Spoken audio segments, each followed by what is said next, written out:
The massive holographic display at the United Nations headquarters in New York flickered to life, casting an ethereal blue glow across the faces of Earth's most powerful leaders. Dr. Jasmine Rodriguez stood at the podium, her dark eyes fixed on the astronomical data streaming across the screen. As the lead xenobiologist at the International Space Research Institute, she had spent the last 15 years preparing for this moment. Yet nothing could have truly prepared her for what they were about to face. The vessel entered our solar system 3 days ago, she announced, her voice steady despite the gravity of the situation. It's unlike anything we've ever encountered, approximately 3 kilometers in length, using a propulsion system that defies our current understanding of physics. Captain Marcus Hayes, commander of the newly commissioned defense vessel TSS Vigilant, stepped forward to join her. His weathered face betrayed decades of military experience, but even he seemed humbled by the images being displayed. The object has maintained a steady course toward Earth. No aggressive maneuvers, no weapons signatures we can detect. They're making no attempt to hide their approach. The assembled world leaders murmured among themselves, a mix of fear and curiosity evident in their hushed conversations. The Chinese premier stood first, addressing the gathered assembly. And we are certain they are truly alien. Dr. Rodriguez nodded, pulling up new data streams. The ship's composition includes elements we've never seen before. The energy signatures are completely foreign to our databases. This is, without question, our first contact with an extraterrestrial civilization. The next 48 hours passed in a blur of preparation and speculation. The alien vessel, now identified as belonging to a race calling themselves the ZK Thari, established communication through a series of mathematical sequences that quickly evolved into more complex exchanges. Their message was simple. They came in peace, seeking to share knowledge and technology with humanity. Dr. Rodriguez worked tirelessly with her team, analyzing every piece of data they could gather about the visitors. The ZK Thari appeared almost humanoid, though their iridescent skin and four-fingered hands marked them as decidedly alien. They spoke of great technological achievements, of faster-than-light travel, and of a galactic community waiting to welcome humanity. Captain Hayes, however, couldn't shake his unease. Something about their perfect responses, their flawless diplomatic approach felt rehearsed.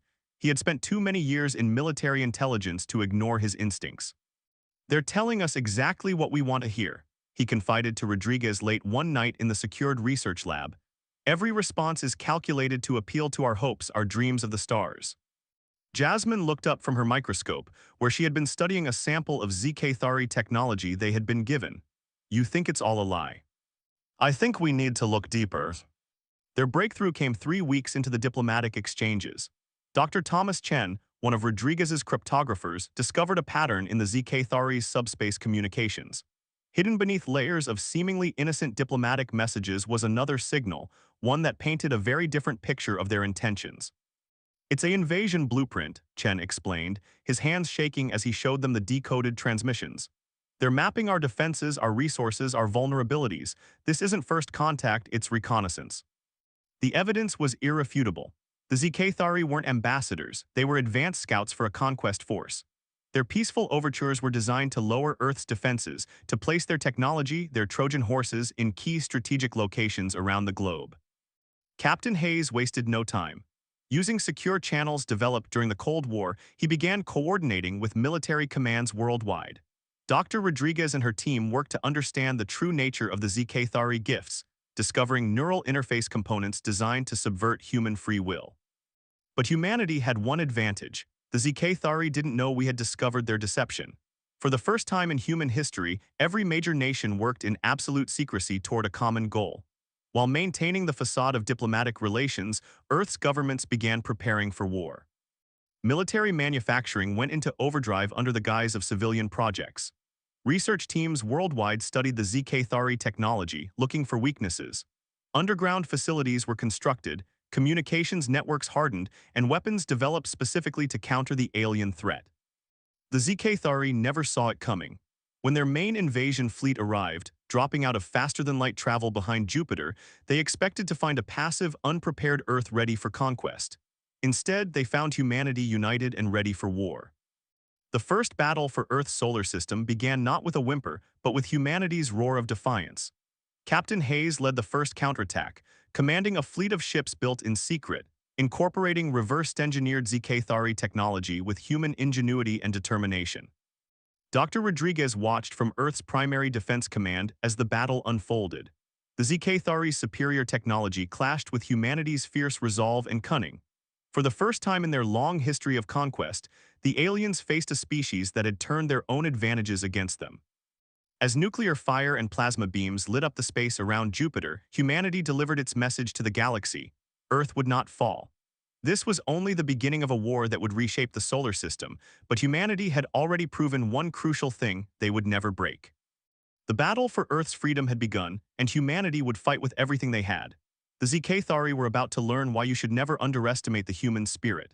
Their greatest mistake wasn't attempting to conquer Earth, it was assuming humans would ever accept chains. The underground command center beneath the Rocky Mountains thrummed with activity as General Olivia Winters studied the holographic display of Earth's defense grid. 6 months had passed since the first battle at Jupiter, and humanity's initial victory had given way to a grinding war of attrition. The Zcathari, enraged by their failed deception, had launched a full-scale invasion. "Status report on the Beijing defense grid," she commanded, her voice carrying the weight of countless sleepless nights. The holographic display shifted, showing the massive energy shields protecting Earth's major cities, technology reverse-engineered from the Zcathari's own diplomatic gifts. Dr. Rajesh Patel, the lead engineer of Project Guardian, stepped forward. His team had been working around the clock to maintain the shield network. "The shields are holding, but the Zcathari have developed new forms of plasma weaponry. They're adapting faster than we anticipated." The aliens had not taken their initial defeat well. Unable to achieve a quick victory, they had settled into a brutal campaign of orbital bombardment and biological warfare. But for every new weapon they deployed, humanity found a way to counter it. In the adjacent laboratory, Professor Jun Nakamura worked with his team on humanity's latest breakthrough.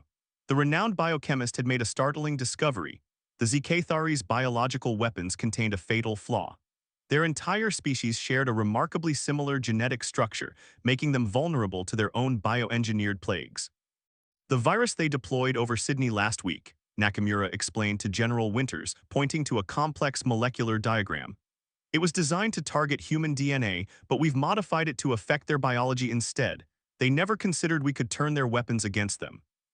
The war had transformed Earth in ways no one could have predicted. Former enemies became allies, pooling resources and knowledge in the face of extinction. The old borders and conflicts of humanity seemed trivial now, replaced by a singular focus on survival. Lieutenant Commander Zara Hassan led the Resistance's cyber warfare division from a hidden facility in Dubai. Her team had successfully hacked into the Zcathari's communication network, using their own technology to intercept battle plans and strategic deployments. "They still think like conquerors," Hassan reported during the daily strategic briefing. "They can't comprehend why we won't submit. Every time we resist, they escalate, becoming more predictable in their rage." The Resistance had developed new tactics for this unprecedented war. Small, stealthy ships carried out hit-and-run attacks on Zcathari supply lines. Ground forces used guerrilla warfare techniques, striking from hidden bunkers before disappearing into underground networks that honeycombed the Earth. But the aliens weren't finished with their attempts to break humanity's spirit. They unleashed their most terrifying weapon yet: the mind-altering spores. These microscopic organisms were designed to make humans compliant, to finally achieve the control they had failed to gain through force. The spores rained down over London, Paris, and New York simultaneously. The Zcathari expected to finally see humanity kneel. Instead, they witnessed something extraordinary. Dr. Aisha Kowari, working with a joint team of immunologists and neuroscientists, had already developed a countermeasure. The human brain's remarkable plasticity, combined with a hastily developed vaccine, rendered the spores useless. "They don't understand human adaptability," Dr. Kowari explained to the United Earth Council. "Each attack makes us stronger, forces us to evolve. We're not just fighting back, we're transforming into something they never expected to face." The war entered a new phase when humanity launched Operation Phoenix. Using captured Zcathari ships and modified weapons, Earth's forces began pushing the aliens back from their orbital positions. Each victory provided more alien technology to study and adapt. General Winters stood in the command center, watching as another Zcathari battleship fell to Earth's combined fleet. "They thought they could break us with superior technology," she said to her assembled staff. "But they never understood what they were really fighting." The Zcathari had expected to find a divided, primitive species ready for conquest. Instead, they found humanity's greatest strength: the ability to unite and adapt in the face of overwhelming odds. Every failed attempt to subjugate Earth taught humanity more about their enemy, while revealing nothing about humanity's true potential. Professor Nakamura's team made another breakthrough, developing a way to disrupt the ZK-Thari's neural network. The aliens relied heavily on linked consciousness for battlefield coordination, a strength that became a critical weakness when humans learned to interfere with it. Their greatest advantage is becoming their downfall, Lieutenant Commander Hassan observed as they watched the ZK-Thari fleet fall into disarray. They fight as one mind, but we fight as billions of individual minds, each capable of independent thought and action. As the second year of war approached, Earth had become a fortress world. The surface was scarred by battles, but beneath the ground, humanity thrived and planned. The ZK-Thari's attempts to break the human spirit had instead forged it into something stronger. In their hidden command centers and laboratories, humans continued to innovate and adapt. Every failed invasion attempt, every thwarted strategy brought them closer to not just surviving but winning. The Shadow War had taught humanity valuable lessons about their own potential and the price of freedom. The ZK-Thari would soon learn that their greatest mistake wasn't underestimating human technology or military capability. It was underestimating the indomitable nature of the human spirit. The Shadow War was far from over, but humanity was no longer fighting just to survive. They were fighting to show the galaxy that they would never be conquered. The quantum computing lab deep beneath the Antarctic ice sheet hummed with possibility. Dr. Kenzo Tanaka stood before a wall of holographic displays, his eyes reflecting the cascade of data streaming across them. 3 years into the war with the ZK-Thari, humanity had finally decoded the aliens' most closely guarded secret, the fundamental flaw in their faster-than-light technology. Their entire FTL network depends on quantum entanglement points, he explained to Colonel Regina Santos, commander of Earth Special Operations Division. They've been using the same network for thousands of years, never considering it could be compromised. Colonel Santos studied the complex equations floating before her. 2 decades of Special Forces experience had taught her to recognize a game-changing advantage when she saw one. And we can use this against them. Better than that, Kenzo replied, pulling up a new simulation. We can shut them down completely. Every ship, every supply line, every reinforcement they try to bring through their network, we can strand them all. The breakthrough had come at a crucial time. The ZK-Thari, frustrated by humanity's continued resistance, had begun targeting Earth's population centers with increasingly devastating weapons. Their latest creation, self-replicating nanomachines designed to transform Earth's atmosphere into something toxic to human life, had nearly succeeded before being stopped by a coalition of Earth's best scientists. In orbit, Major Dante Jackson commanded the stealth carrier Hyperion, leading a new breed of spaceborne guerrilla fighters.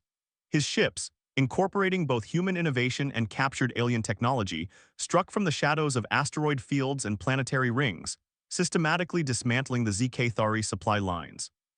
They still think in terms of large-scale fleet engagements, Jackson reported during a secure transmission to Earth Command. They can't adapt to our hit-and-run tactics. Every time they concentrate their forces, we bleed them from a dozen different directions. The war had evolved beyond simple military engagement. Dr. Yuki Hamada, leading the Xenopsychology Division, had made remarkable progress in understanding the ZK-Thari collective consciousness. Her research revealed that their linked neural network, while providing incredible coordination in battle, also made them vulnerable to psychological warfare. Their shared consciousness is both their greatest strength and their critical weakness, she explained during a high-level briefing. When we break their formations, when we demonstrate that their superior technology can't guarantee victory, the doubt spreads through their entire fleet like a virus. The turning point came during the Battle of Saturn's Rings. The ZK-Thari had gathered their largest fleet yet, determined to crush Earth's resistance once and for all. They never expected humanity to strike first. Dr. Tanaka's quantum interference device activated simultaneously across the solar system. In an instant, the ZK-Thari's FTL network collapsed. Their mighty armada, cut off from reinforcement and resupply, found itself facing the combined might of Earth's defense fleet. Colonel Santos led the ground assault teams in boarding actions against the disabled ZK-Thari capital ships. "Remember your training," she transmitted to her troops. "They've never faced enemies inside their own ships before. Show them why humans are the galaxy's best close-quarters fighters." The battle lasted 3 days. Major Jackson's guerrilla fleet struck from Saturn's rings, using the ice and debris as cover. Earth's mainline battleships, commanded by Admiral Chen Wei, engaged the ZK-Thari head-on, their weapons now equal to anything the aliens could deploy. But the true victory came from Dr. Hamada's psychological warfare campaign. As the ZK-Thari watched their supposedly invincible technology fail, as human boarding parties stormed their ships with desperate courage, their collective consciousness began to fracture. They're experiencing something they've never felt before, Hamada reported, monitoring the alien communications. Individual fear, independent thought, their neural network is breaking down under the strain of defeat. The ZK-Thari retreat was chaotic and devastating. Cut off from their FTL network, their remaining ships were forced to flee using conventional drives. The solar system, for the first time since the war began, belonged to humanity. In the aftermath, Dr. Tanaka and his team worked to understand and improve upon the alien FTL technology.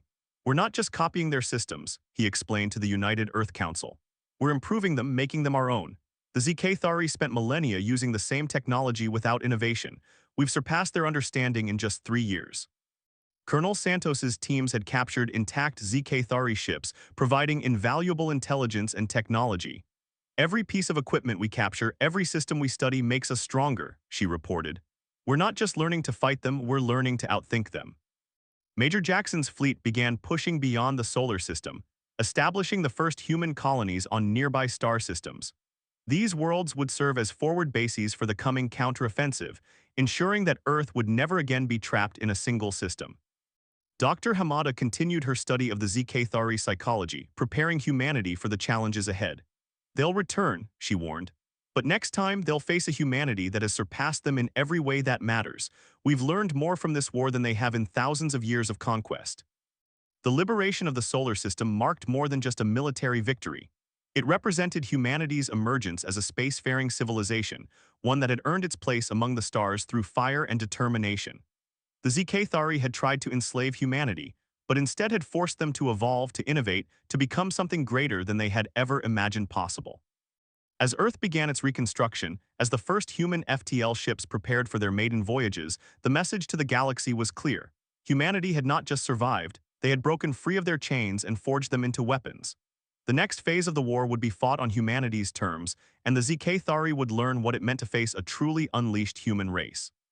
Fleet Admiral Miguel Torres stood on the bridge of the TSS Prometheus, Earth's first purpose-built supercarrier, as it emerged from hyperspace at the edge of ZK-Thari space. The massive vessel, nearly 5 kilometers long, represented the pinnacle of humanity's technological evolution. In just 4 years, they had gone from defending their home world to preparing for the largest military offensive in human history. All battle groups report ready, Admiral, announced Commander Rhea Verma, her fingers dancing across the tactical display. The holographic map showed hundreds of ships, the combined might of Earth's expeditionary force, arranged in attack formation. Signal the fleet, Torres ordered, his voice carrying the weight of humanity's hopes. Operation Nemesis begins now. Behind him, Dr. Gabriel Reyes monitored the newly developed quantum communication network. Unlike the rigid, hierarchical system used by the ZK-Thari, humanity's version allowed for instantaneous, secure communication while maintaining individual ship autonomy.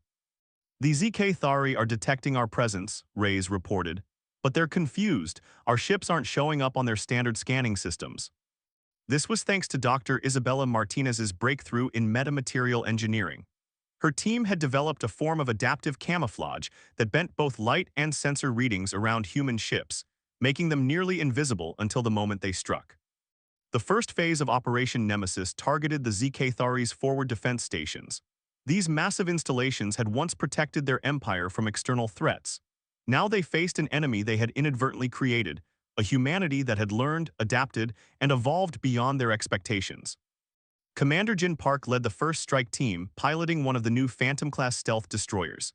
Beginning attack run, he transmitted. Remember, people, precision strikes only. We're not here for revenge, we're here to show them a better way. The battle that followed demonstrated just how far humanity had come. The ZK-Thari responded with their traditional tactics, massive fleet formations, coordinated through their neural network. But against humanity's new fighting style, they might as well have been standing still. Human ships struck from multiple vectors simultaneously, their advanced AI systems coordinating attacks with a precision the ZK-Thari had never encountered. Dr. Martinez's camouflage technology allowed them to appear and disappear at will, turning each engagement into a masterclass in tactical warfare. They're still fighting the last war, observed Captain Sofia Mendoza from her command of the electronic warfare ship Poltergeist. Her vessel's quantum interference systems were wreaking havoc on the ZK-Thari neural network, causing confusion and disarray in their ranks. But humanity's true advantage lay not in their technology, but in their adaptability. Each ship captain acted independently, making split-second decisions based on the changing battlefield conditions. The ZK-Thari, used to fighting as a single coordinated entity, couldn't match the unpredictability of individual human ingenuity. Dr. Marcus Wung, monitoring the battle from his position at Strategic Command, noted the patterns emerging. Their responses are becoming more erratic, he reported. The fractures we created in their collective consciousness during the Solar System campaign are widening. Some of their ships are beginning to act independently. This was exactly what humanity had hoped for. The war wasn't just about defeating the ZK-Thari, it was about showing them a different way of existing. Each independent action by a ZK-Thari ship represented a crack in their rigid hierarchical society. As the battle progressed, Admiral Torres received an unexpected communication. A group of ZK-Thari ships, led by a commander who identified himself as Nexus Break 7, requested parley. "We have watched you," the ZK-Thari commander transmitted. "You fight not as one mind but as many, yet you coordinate better than our collective ever could. How is this possible?" Dr. Reyes, who had studied ZK-Thari communication patterns extensively, recognized the significance. "They're asking genuine questions. This isn't a deception, they're curious." Admiral Torres' response would set the tone for all future human-ZK-Thari relations. "We are strong because of our differences, not in spite of them," he transmitted back. "Each human thinks independently, acts independently, but chooses to work together. Unity through diversity, not conformity." The words seemed to resonate. More ZK-Thari ships began breaking formation, their crews choosing to think for themselves for the first time in their species' history. What had begun as a military offensive was becoming a revolution. Captain Mendoza's sensors detected growing chaos in the ZK-Thari command structure. "Their neural network is collapsing," she reported. "Not from our attacks, but from within, they're choosing to disconnect." The battle for the ZK-Thari forward defense sector ended not with a devastating final clash, but with a series of surrenders and defections. Humanity had achieved victory not just through superior tactics and technology, but by offering their enemies a glimpse of a different way of life. Commander Park, returning from the final engagement, summed it up best. "We came expecting to fight an empire, but instead we're witnessing its transformation. The ZK-Thari are breaking free of their own chains." As the dust settled, Admiral Torres ordered the fleet to hold position rather than press deeper into ZK-Thari space. "We're not here to conquer," he announced to the assembled fleet. "We're here to show them that cooperation is stronger than control, that diversity breeds innovation, and that true unity comes from choice, not compulsion." The counterstrike had succeeded beyond anyone's expectations. Not only had humanity proven their military prowess, but they had also sparked a fundamental change in their former enemies. The war was shifting from a battle of weapons to a battle of ideas, and humanity's greatest strength, their diversity of thought and action, was proving to be their most powerful weapon yet. As reports of spreading dissent within the ZK-Thari Empire reached the fleet, Dr. Wung observed, "We didn't just break their military, we broke their entire worldview. The real question now is, are we ready to help them build something new in its place?"